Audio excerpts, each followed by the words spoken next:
Hi, my name is Shannon. We're going to learn how to play the flute today. So we're going to start with just the head joint. So here's the whole flute. It comes in 3 joints: the head joint, the body, and the foot. We're going to start with this part. And you can see there's this lip plate here and this aperture hole, which is also called the embouchure hole, and that's where we blow across. We need to blow the air directly across the center of this hole to create a sound. Sometimes it can take a while to be able to do that. Some people get it right away. Everyone's different. So the first thing you're going to do is try to figure out where you naturally blow. It may not be in the center of your lips. It may be off to one side or the other. And we want a nice, tiny embouchure hole. So you can barely see mine here. Okay, so we can actually roll this in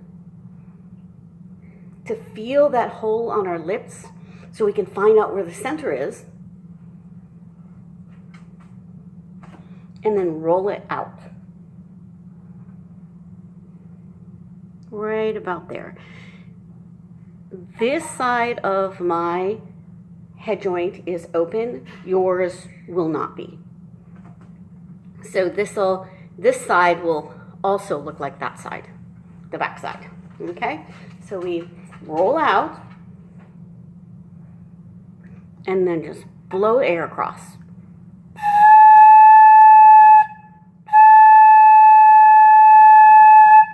You want to make sure this head joint is tucked in really tight to your chin.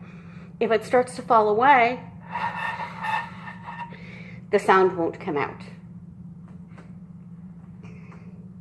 And there is a technique called tonguing that we have a very sharp attack, but we're not going to worry about that today. That will come in time.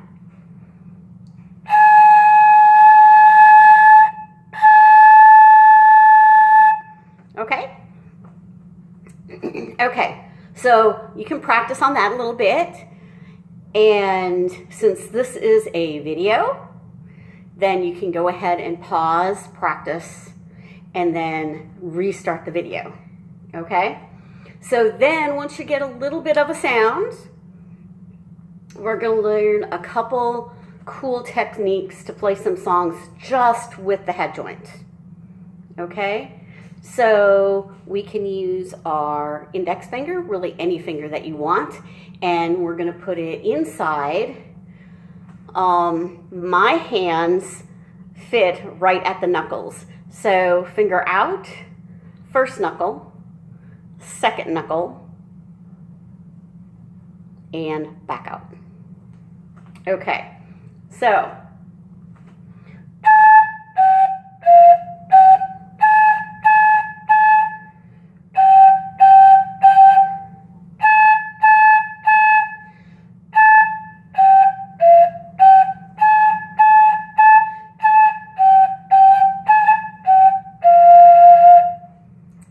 Mary had a little lamb. Yay. Okay, you're on your way. We can also do a little slide whistle sound, if you know what a slide whistle is.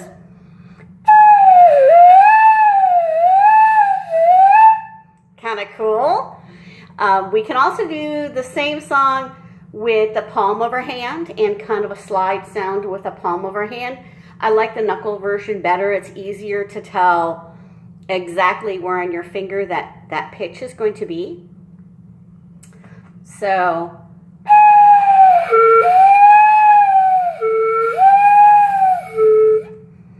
okay, so a couple things you can play around with. Okay, so we've gone that far. We are going to put this thing together. So I'm going to take these joints apart. Okay. You want to try to grab not on this mechanism. It is quite fragile, so you want to be careful that you don't possibly bend it. So grab up the top here and your head joint, and the head joint is going to go in the body, and you want to twist it. Don't try to just shove it in. It's metal on metal. That doesn't normally work really well. So you're going to put it in, you're going to twist, and then you want the center of this embouchure hole to line up down the center of these keys. There we go. As you can see, the center of the hole is right down the center of these first couple keys. Good. Okay, then we're going to add the foot joint. Same type of mechanism. The foot joint is going to go over the end of the body. You can see the little joint here. And it can be hard to grab where there aren't any keys. You can try to do that, or gently put your palm over the keys of the foot joint. That will slowly close them and keep them stable, but don't pinch. Then you're going to twist, and we're going to get that in place. And this rod will go down the center of these keys here. And my flute looks a little bit different, a lot different than yours. I've had injuries in the past, so I have all these extensions on my keys to make it fit for me, so I'm able to play, still be able to play professionally, otherwise I wouldn't be able to. Okay, so the head joint, the hole is going to line up down the center of the keys of the top of the body. And the foot joint, the mechanism, is going to line up down the center of the keys of the end of the body. Okay? So then if we put it together,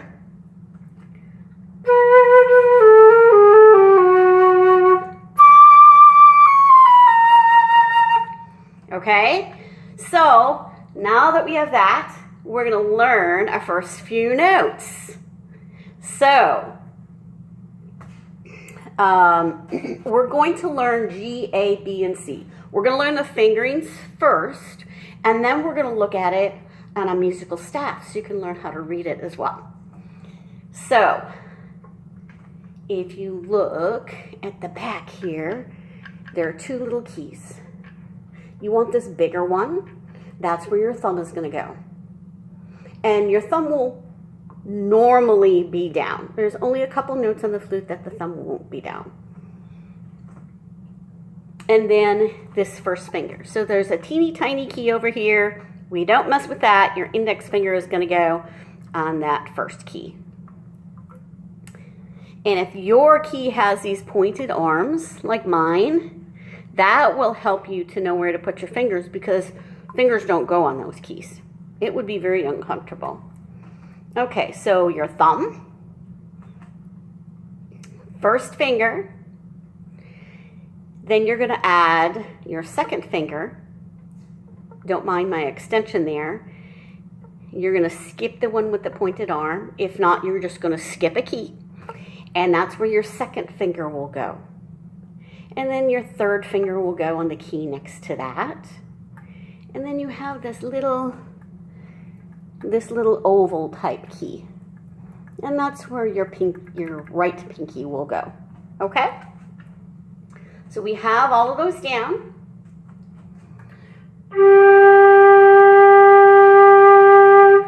That's the sound that we're looking for. Now, if you hear this sound, it's okay for now. It's still a G, but it's an octave higher. And we will get to that note at some point in time. But if we get the upper note out, at least we have a G out, and that's a good starting point. Odds are You need to lower your jaw a little bit and relax. Lots of space in between your teeth and corners of the lips forward. And then it should just pop out. So odds are you're too tight is why the upper note is coming out. But as I said, it's okay for now if that happens. If you get a weird squeaking sound, something like that, then that's not a note at all. So you need to regroup. Try to understand how your facial muscles feel when the note comes out correctly. The muscles that we use in our face to produce the sound is called our embouchure. The word is embouchure. It's French, but you don't necessarily need to know that. You just need to know it's your embouchure. Okay, so that's the G. The A is going to be the next note that we learn. And all you're going to do is pick up your third finger or your ring finger, and that will be the A.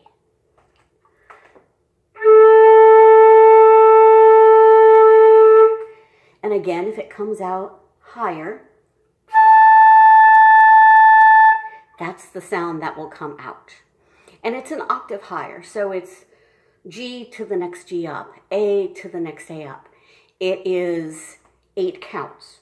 So A, B, C, D, E, F, G. You count the note that you're starting on and ending on.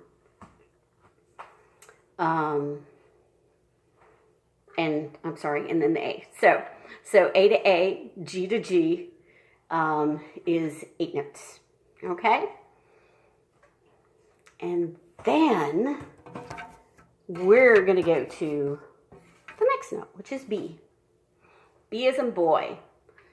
So all you're going to do is now lift up your second finger, your longest finger, and then you're just going to be back how we originally started, which is the thumb key and your index finger. Okay.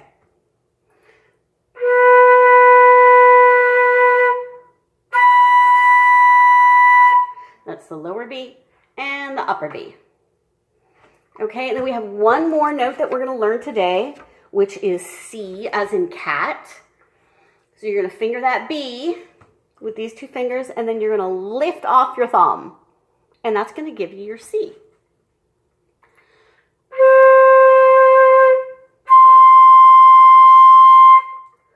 Pretty cool, huh? Okay, and then you can play hot cross buns.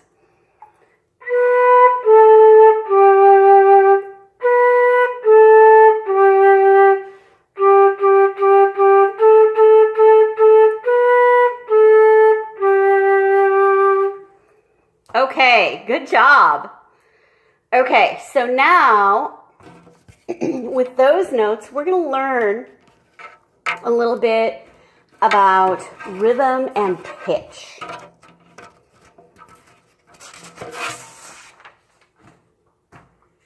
Okay, so every note has a rhythm and a pitch. And we need both of these to produce the sound and the length of the sound. So rhythm is the length of the sound. And pitch is the frequency of the sound. The A, the B, the C, the D. So as those sounds change, that's what pitch is. Okay, so I'm going to set this aside here for a second. Grab a drink of water because playing flute can make you thirsty.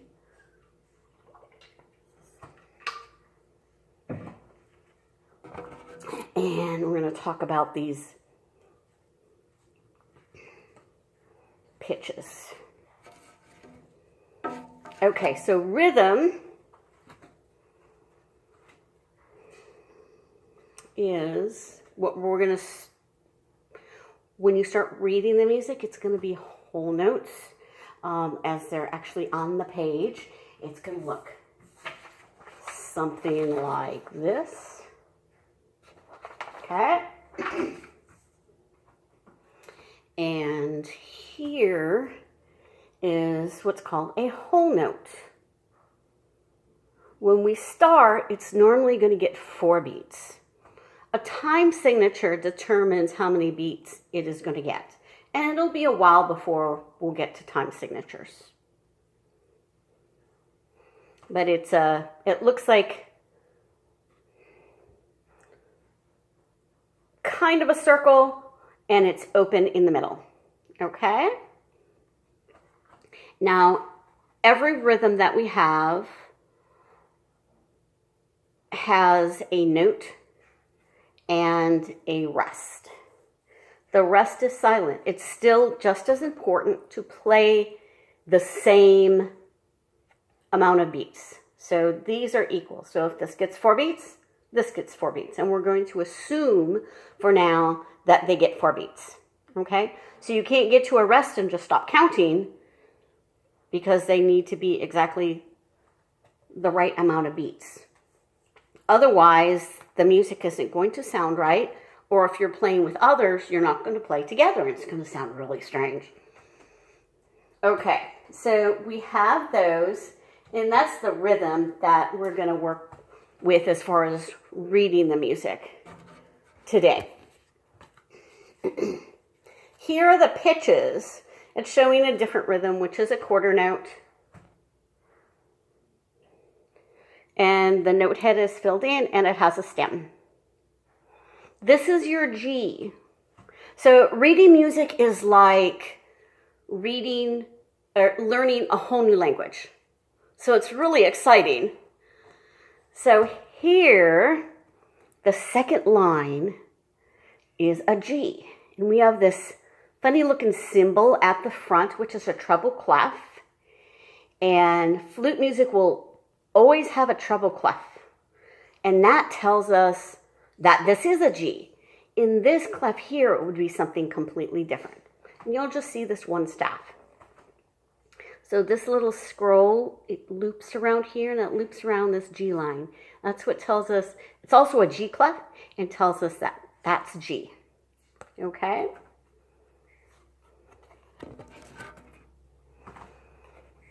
And then here's your A. It's on the second space.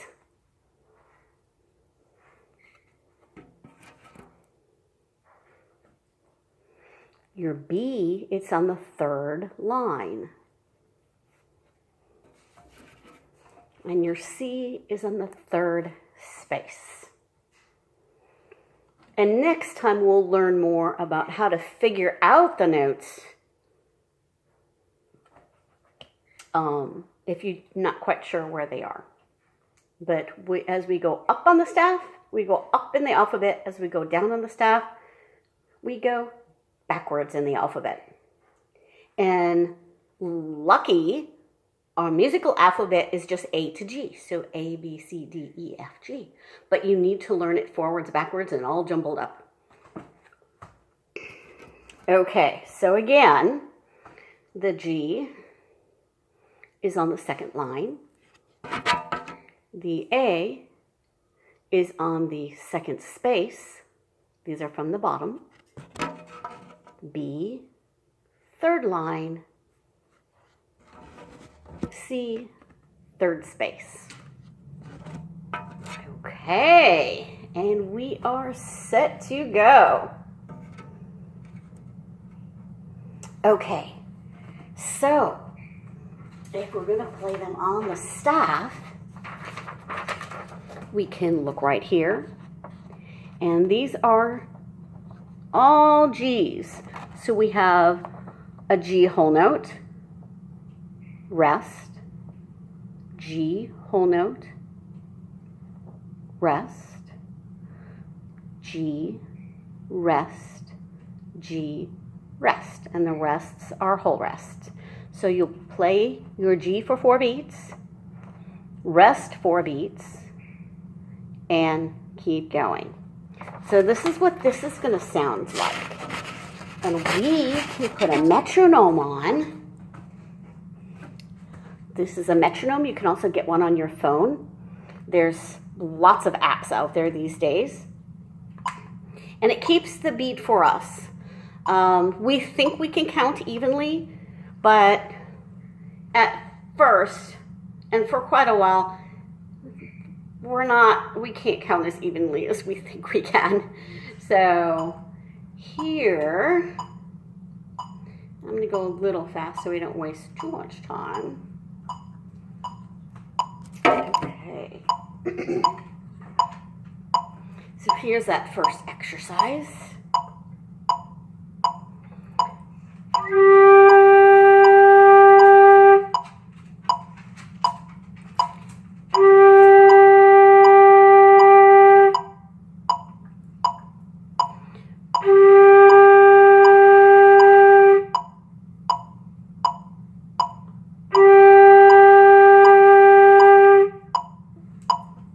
There you go.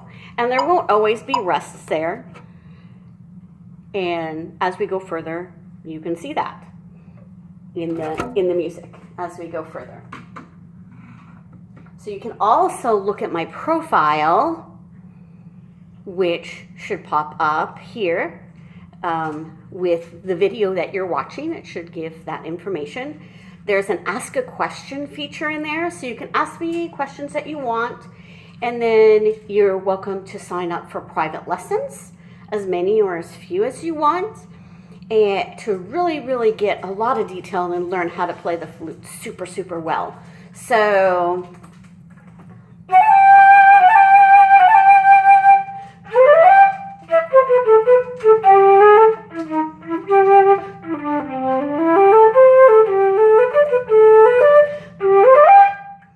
okay, so lots of cool stuff like that. So, but we have to start somewhere, so.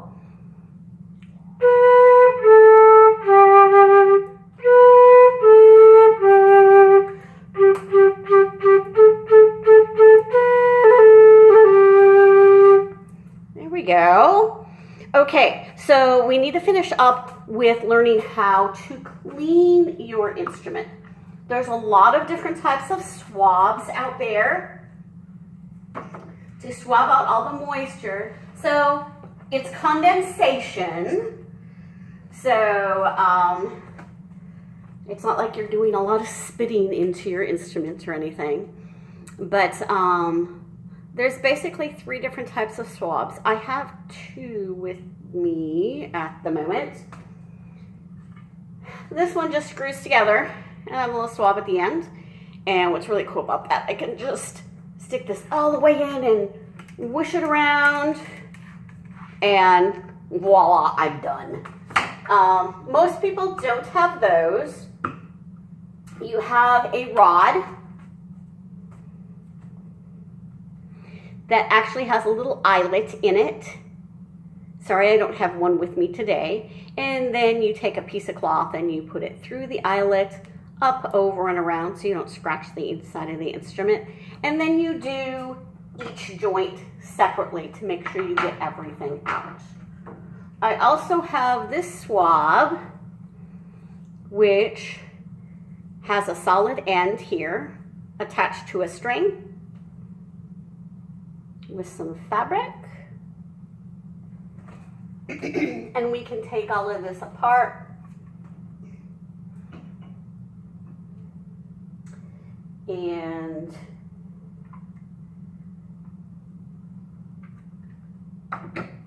we can drop this through.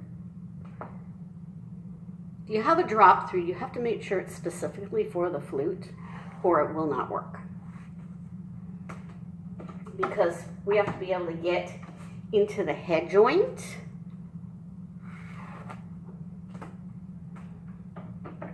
Which you can't do with a swab that's for a clarinet or an oboe. Saxophone would be too big. And then we stick this in here, and I just took the fabric and put it over the wooden dowel stick part. Or it could be plastic, who knows. Okay, and there you go for that. There are things called pad savers. Do not get them. They're a waste of money and they will ruin the pads. In the beginning book that I use for my students, it depends upon their age, but a lot of times it would be the elementary Rubank book for flute, and that is published by Hal Leonard. If you sign up for lessons, then I can help you get that, or you can get it through me. So, this is your first flute lesson. I hope you liked it, and I hope you continue. Remember that ask a question feature on my profile, and I am happy to help in any way I can, and I'd love to see you at lessons. So regardless of what you plan to do in your life, playing an instrument will help you build life skills to do your best at anything you choose to do. And we always want to try to do our best at everything, because halfway, that's just average. That doesn't really get you anywhere. You want to always try your very, very best. Okay, so hopefully I'll see you soon, and happy fluting. Bye.